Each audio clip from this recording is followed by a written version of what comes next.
of the Future Jobs podcast show. I'm your host Fahad JobsWala, and I'm student and interview captain at Rehan School Online Academy.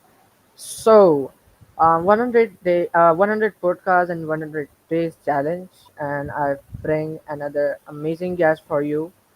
She is Rhonda Parmer, and it's not just a challenge for me. It's not just a competition for me. I do these all podcasts as a passion, as a because I love to do this. I love to meet people from another corner of the globe and to have a conversation with them because we have some misconceptions related to people. They are this and they are that, you know, all that. But when we meet them, we find out that they are very supportive. They are very kind. They have a lot of humanity, a lot of empathy. Dr. Rhonda Parmer is a distinguished educator and executive coach with over 3 decades of experience in public education. She began her career as a substitute teacher and rose to the position of associate superintendent at Pasadena Independent School District, where she led transformation initiatives that elevated underperforming schools to top tier status. Recognized as the Texas Elementary National Distinguished Principal, Dr. Palmer's leadership has consistently fostered environments con- conducive to collaboration and student achievement. After retiring from public education, she founded the Leadership Executive Group, focusing on coaching high potential leaders to build confidence, avoid burnout, and lead high performing teams. Dr. Parma is also a certified John Maxwell coach, this consultant and author known for her ease framework that helps leaders stress into success. Turn stress into success. Okay, noted down. Beyond her professional endeavors, she serves on the board of the Lone Star Flight Museum and is actively involved in community organizations like the Pasadena Chamber of Commerce and the Pasadena Rotary Club. Hi, Dr. Rhonda, how are you? And welcome to the show. Hi, so nice to meet you and spend time with you, Fahad. And thank you for that welcome and introduction. I appreciate you.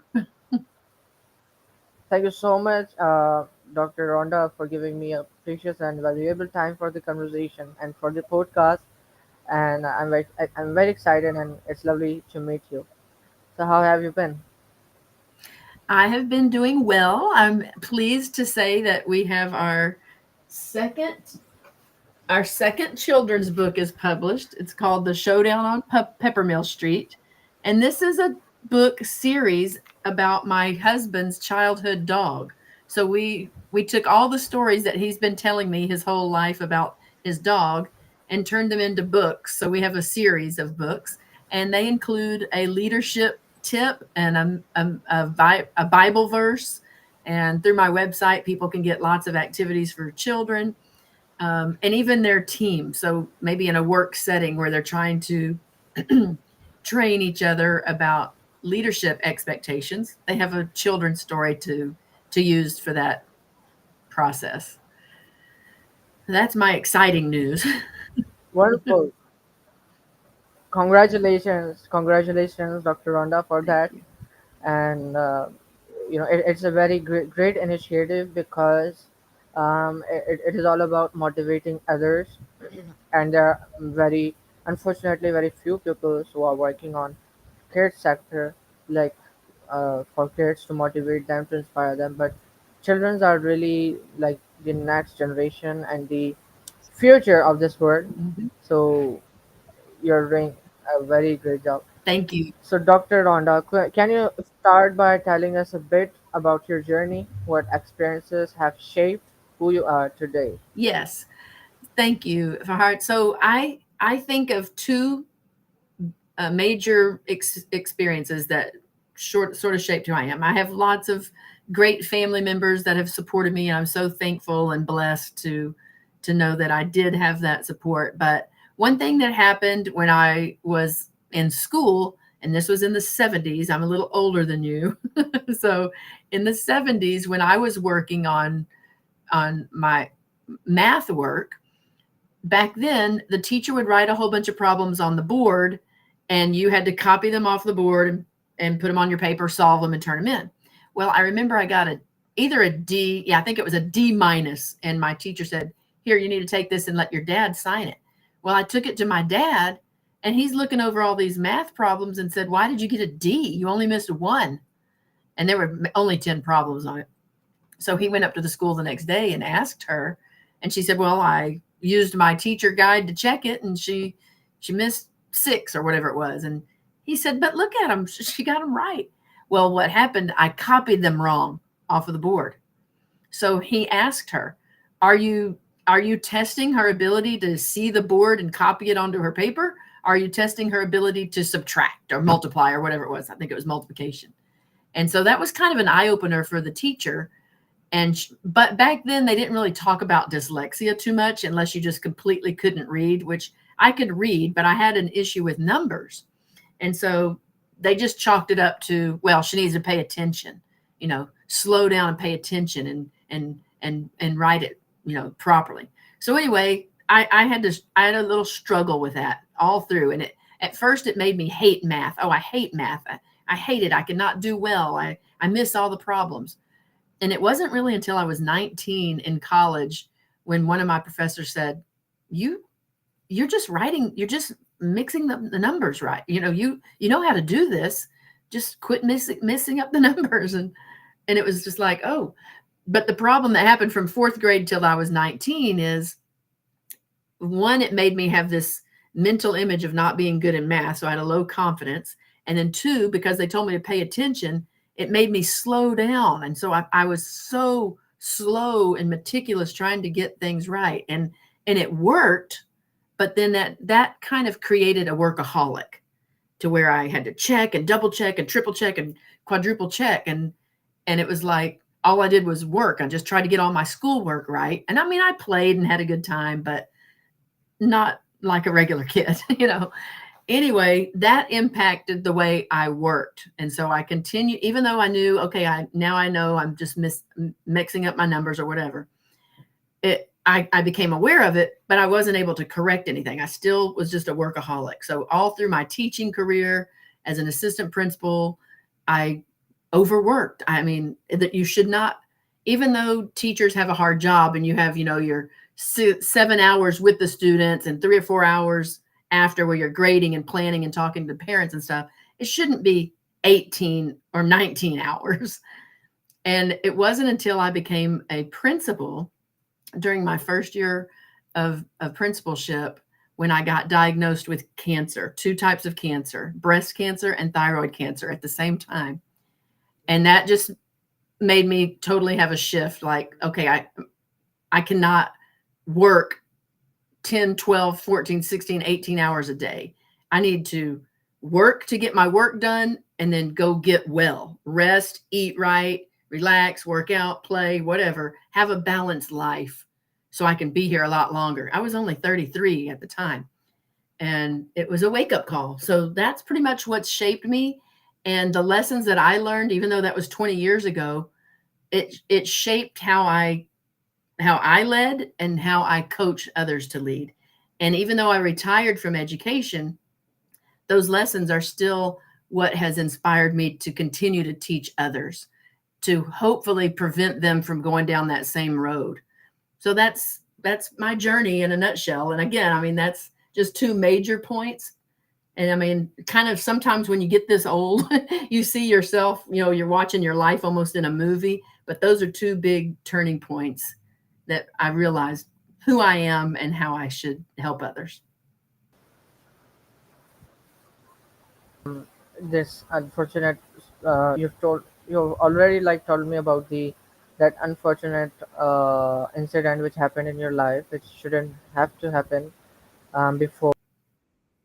And I was really thinking that how you are, and at that time you've already you were praying for yourself, you were thinking positive, and you know uh, the thing which I observed in my life, related to spirituality and religious, all that, like about religion, that when you get in a challenge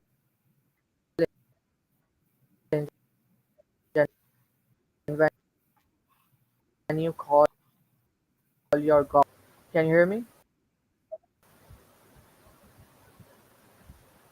Can you hear me? Whatever word you use. Yeah, I can. It was a little jarbled at first, but I'm hearing you now. Yeah, so whatever words you use, whatever way you apply to do prayer, but it really helps. And as you did, for that. So this is what I've noticed. So Jihad, the people who openly acknowledge a religion or a spirituality about themselves, they have no problem thinking, helping to reframe their thoughts. So I'm not saying it's all, rosy glasses and, beautiful flowers and rainbows every day, but when you realize that you you can control yourself, you recognize when you're starting to go down this road of sadness or depression or fear or anxiety. Everybody faces that. We all are faced with those kinds of situations. But what I try to train people to do is recognize it. Recognize when it's coming so you can stop it. And so again, the people who have religion or spirituality and they're strong, they already have a strategy. I'm going to pray or speak blessings or think positively. The ones who don't acknowledge that, they struggle. And I wonder sometimes how they live from day to day. But even if they're not what they call them, if they don't say they're religious or spiritual, sometimes someone can still teach them to change their thoughts. And if anybody reads the Bible, in the New Testament, the Apostle Paul talks about renewing your mind. He did not have the science behind this, but in 1997, we realized the brain is malleable and it changes. And by the thoughts we have, the words we say, and some of our actions, there are chemical releases and structural changes to your brain. And so, again, even the people who are not spiritual or religious can say things or think things that will renew their mind. So they're following a biblical practice, whether they believe in God or Jesus or any of that, Holy Spirit or any of that. They're still following a biblical practice that now has science behind it. We need to renew our minds. And a lot of people do that through prayer, positive thinking, faith, affirmations, gratitude. All of those things literally change our brain and help us move forward. Exactly. See how like strange it is, for the normal thinking of someone, for a human, for a person like you and me, it's kind of weird, sounds weird, like brain changes and all that. But someone already explained about that, in Bible a long time ago, so like we have to follow the religion more than following the science, because science is now proving all those things which our religious books already have proven, have already proved, you know. So we are not, unfortunately, we're not following our religion. We are not.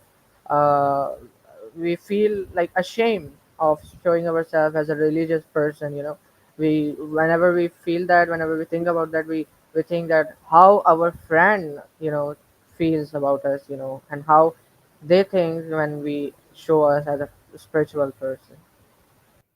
That's right. That's right. There's a lot of I use this example when I talk to people who say that, and because I have said that, and I still say that well, I have to watch out how I talk about or portray my religious or spiritual side because I don't want to offend other people. But here's my example of this. Think about a time you we're in a social setting. And in the United States, we'd say, you were at a store or a hotel. You were someplace social where there's a lot of other people. And maybe for an instant, you saw someone who had on a strange or odd looking outfit. Their clothes looked very different or weird or whatever, or maybe it was a woman whose bathing suit was too small or something. And at the very moment you see it, you think, whoa, look at those clothes or whatever.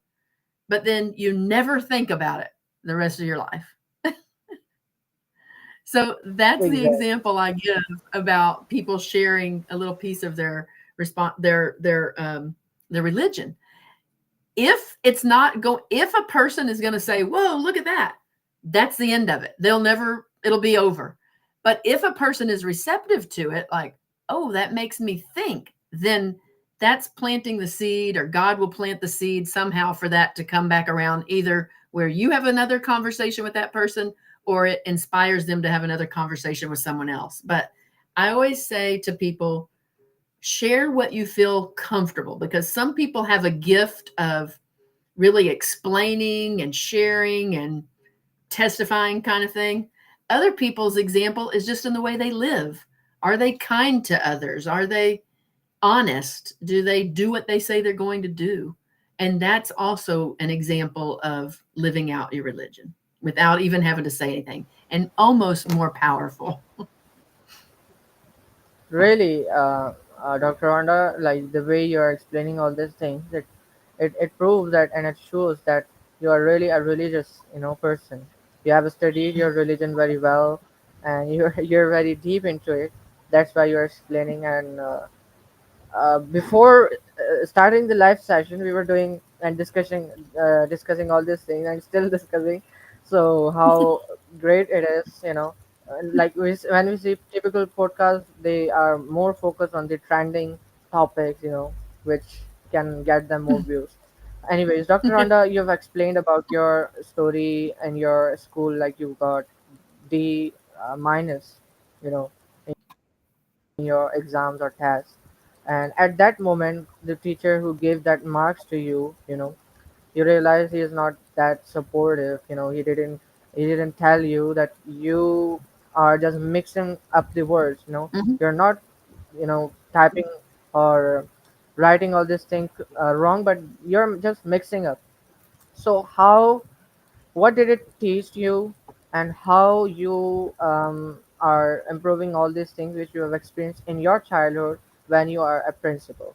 Okay, good question. So, first, what you said is exactly right. If that teacher would have just done a simple error analysis, she would have been able to identify what was going on.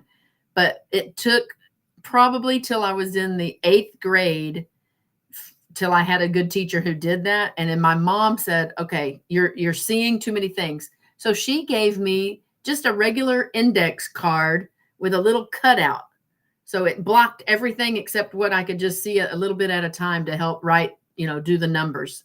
And what she described, and she was not a teacher. She was just a smart lady and trying to help her daughter, that all this other stuff is like getting in the way. So just focus on one thing at a time. So that's how I coped and managed. And again, all through my life, even when I actually, when you're in college, I got this job where I was a receptionist. It was a bad thing because I had to take messages and write people's phone numbers all the time. And I mixed up phone numbers. So it became the joke of the office that if I gave someone their message with a phone number, they had to go in there and try it about 5 different times till they got the right number. But anyway, how did that impress me and help change the way I lead?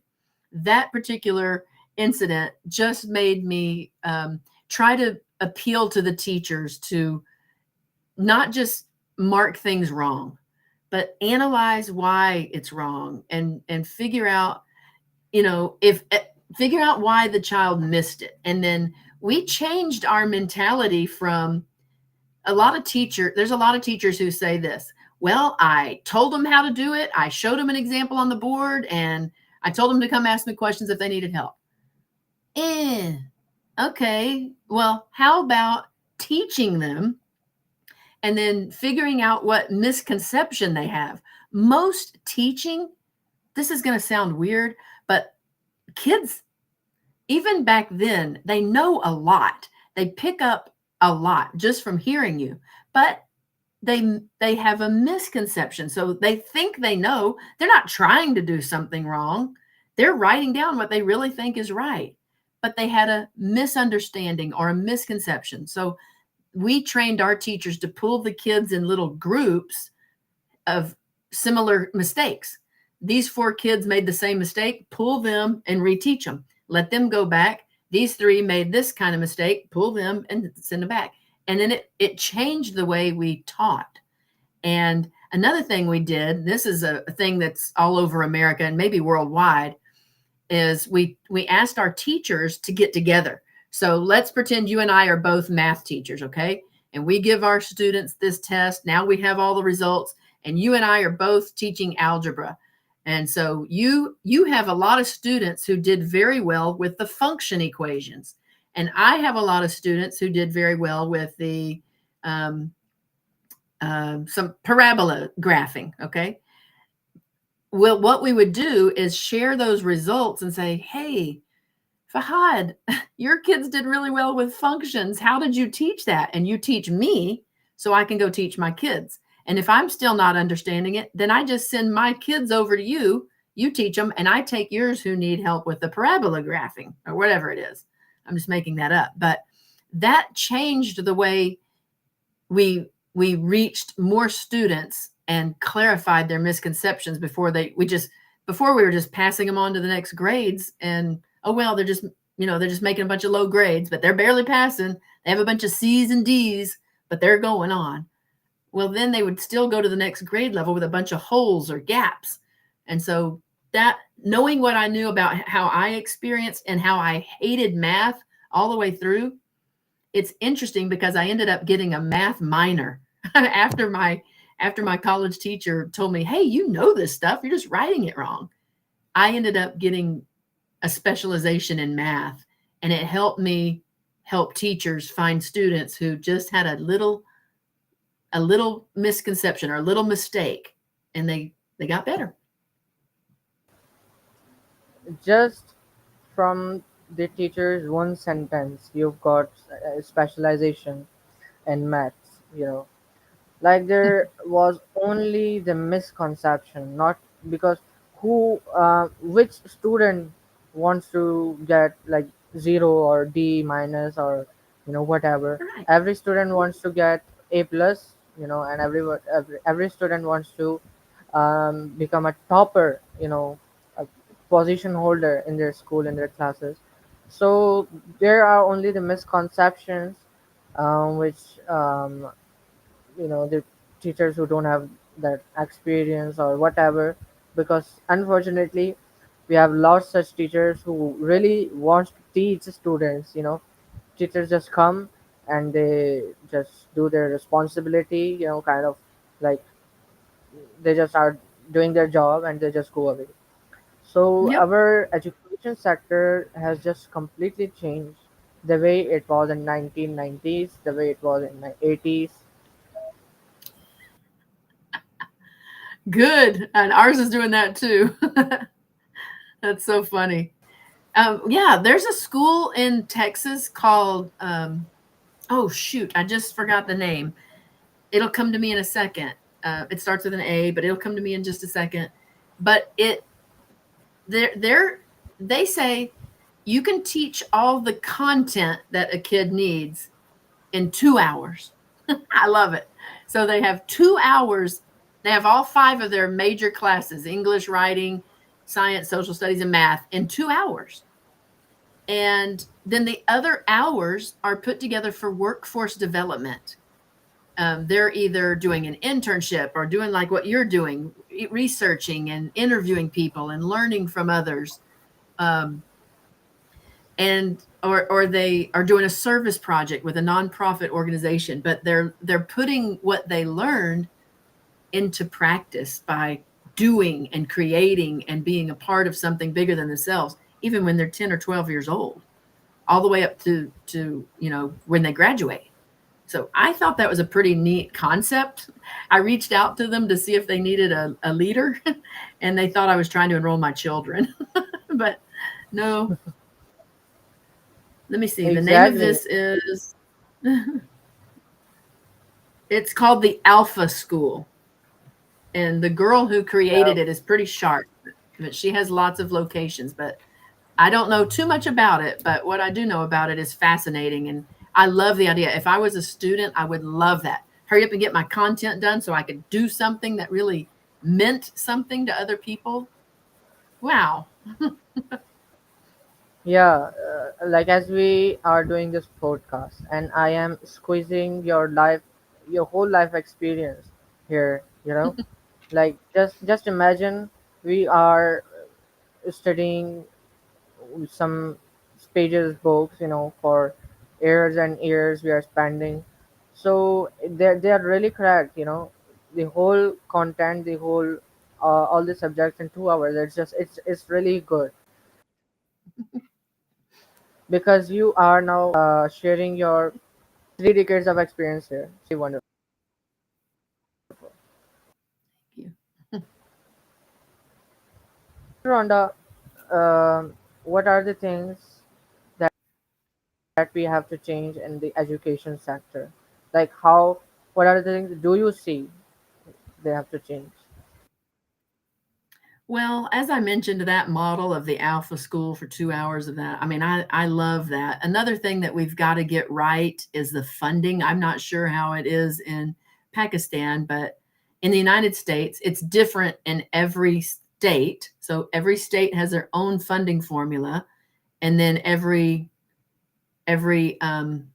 school district, so they break it up really small by geographical areas, and they do that to have local control. I like that idea, but I'm wondering and curious about funding. So, what's happening in the United States right now is they're trying to, um, there's a big movement to give a lot of choices to parents and students. And it's accidentally, the unintentional consequence is students from um, maybe not necessarily, I mean, like middle class and below are the ones who have an unintentional consequence of not having as many choices.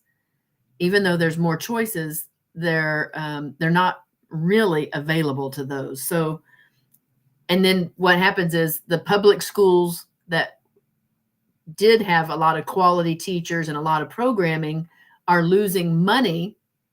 State and federal tax money from those schools are going to these other places where there's a lot of choice, but really some upper middle class and above are only really the ones that end up with a choice, because you still have to drive your child over there. It might not be in your neighborhood. So, I mean, there's a lot, and I'm not the expert in this. I'm just an observer, but I think, mentioning what you agreed to earlier about some teacher training and experience. I would love if teachers were paid for the work, and merits, because sometimes just you get the same amount of pay as somebody next to you. Sometimes that causes a little issue when you're working and really getting things done, and the other is they get here late and they leave early and they're not teaching really the kids, they're just punching the time clock. And that's rare. I mean, it's rare, but it happens. So teacher training, and then some brilliant politician to come up with a financial formula. But I have a new topic to talk about that is something you mentioned earlier about experiences and different things. Even though we're from different countries, what experiences can we share? I have another friend in Pakistan. His name is Farhan, and I don't know what town he's in either, but we worked together remotely, and then we found out we both like race cars. So there's some race in a desert or somewhere over there that I don't know much about, but we have one too.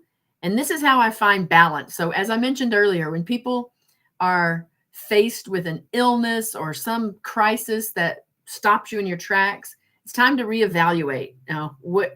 What's going on and how do I fix this? And I teach people that If you have a balanced life, not just with spirituality and work, but also with play, then you're balanced. So what do I play? I play with race cars. So I'm a race car driver and I'm a trainer for the Big Bend Open Road Race. And that happens twice a year in West Texas. It's very desolate, hardly anybody around, but they close the highway off and let you race your car one at a time, so you're not, bumping and drafting. You're just in a straight line, one after another. But it's not a straight line. It's 59 miles, 59 curves, and 59 elevation changes. And I average about 135 miles an hour. I don't know how many kilometers per hour that is, but it's pretty fast. Do you drive it by your own? Yes. Oh, I didn't know that. Like, you're Yeah. a wonderful lady. After spending from all these, uh, sorry, I lost you. No, I was saying something into my phone. So 135 miles per hour is 217 kilometers per hour. So that's what I average. Wonderful. It's a huge achievement. It really is, and yeah, wonderful. So,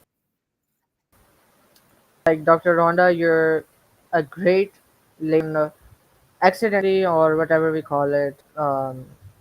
You know, I just had the interview before this one Yeah. Yeah. with an educationist, with an educationist, and he Oh, okay. had 30 years of experience in the Oh, education wow. sector.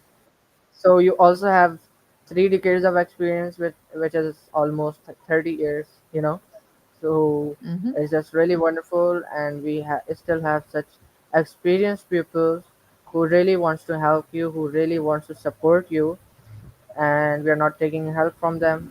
Like Dr. Ronda could tell you what are the things you have to change in the education sector, how you can better do this, and the Thomas, which I have before as a guest, he also had that. So thank you so much, Dr. Ronda, for giving me your precious and valuable time for the conversation. It's really nice to um, explore about it because 20 or 30 minutes are not fine to explore about you. You're an open book, and you have a lot of chapters Yeah. in it. But we really want to have 2 hours or more than that to cover your life journey. So thank you so much, and thank you so much, listeners and viewers, for watching and listening to this podcast. I hope you like it, inshallah. And I wanted to mention this: Rhonda Parmer is raised and born in America, in Houston. So I Houston, had to Texas. mention this before. Yeah, Houston, Texas.